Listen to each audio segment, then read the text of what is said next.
Marami tayong ginawang paghahanda at preparasyon at unang-una kinakailangan natin dito ng oras dahil hindi ito basta ginawa para lang may programa. Kasi syempre, ganun din yung ating paano pa tayo manghikayat ng mga susuporta na sponsors. Kasi itong ating programa, kaakibat nito yung mga sponsor, no, na bawat sponsor meron silang mga activity dito na sila yung parang tampok. Like for example, dito sa tawag ng kantahan, sino ba yung sponsor natin dyan sa singing contest?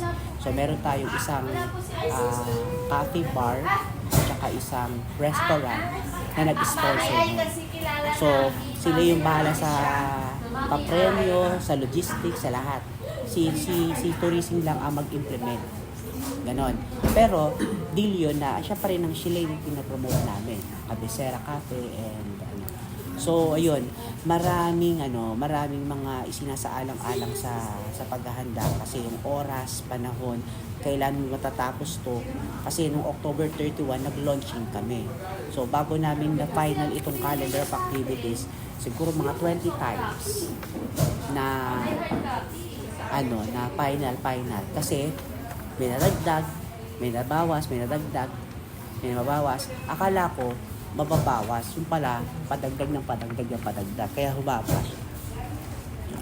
So, ayun, tawag dito, hindi madali kasi kapag inisip natin na matagal pa naman yan, iba yung feeling ng aligaga ka. Nabawa, bukas yung event, kasi ngayon mo pa lang gagawin. Bukas na nang gagawin ko. Dapat pinagandaan mo talaga yun na matagal para di ka nag-iisip, di ba, na-stress. So, ganun.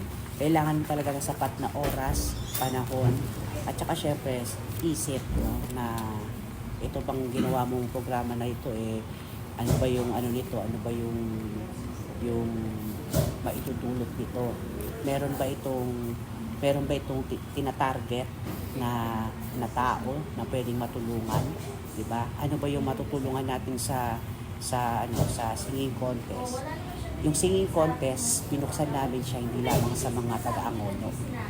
This is open singing contest. So, ibig sabihin, meron tayong mga contestant na galing pa sa malalayong lugar. Pinakamalayo, Boracay, Cebu.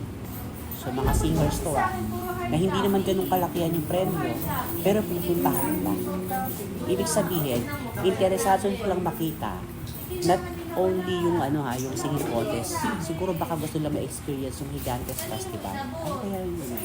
Na hindi naman ganun kalakihan, pero dead ma lang sila sa papremyo. So, ayun. So, ano yung maitutulong natin sa mga kabataan? Ano yung maitutulong natin sa mga nanay? Ano yung maitutulong natin sa mga senior citizen? Ano yung matutulong natin sa mga simple magta-tricycle driver?